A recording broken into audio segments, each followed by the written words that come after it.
We are a democracy. We don't need to learn from other people what freedom of speech is about. We don't think freedom of speech extends to incitement to violence. Our diplomatic personnel have been consistently and continuously intimidated in Canada. The fact that we've had to temporarily suspend our visa operations, I mean, it is not something we would have liked to do. How would you react if you were in my shoes? If it was your diplomats, your embassies, your people. I don't know if I would use the term deadlock. I think you would have heard me speak about this matter, I think the first time in CFR in New York, today at somewhat greater length at Hudson. The issue is as follows, which is that the Canadians have made some allegations.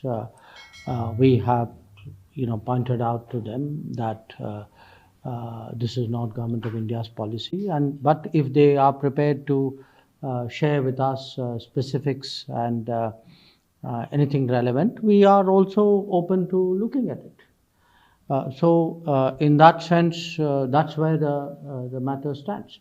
But what we do not want to see is an incident treated in isolation, because then that somewhere does not convey the right picture.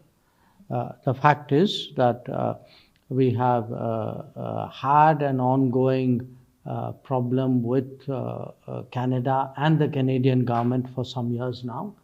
And the ongoing problem really revolves around the permissiveness in regard to terrorism, extremism, and violence.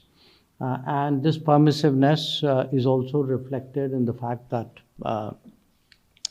some important extradition requests have not been responded to from their side, in the fact that there are individuals and organizations who are clearly involved with violence and illegal activities in India, who themselves declared it. I mean, it is not a secret.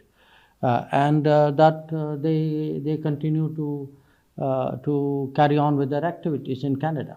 And most important, the fact that our diplomatic missions and our diplomatic personnel have been consistently and continuously intimidated in Canada, to a point where today it is not safe for them really to carry on with their work. I mean, obviously, the fact that we've had to temporarily suspend our visa operations, I mean, it is not something we would have liked to do.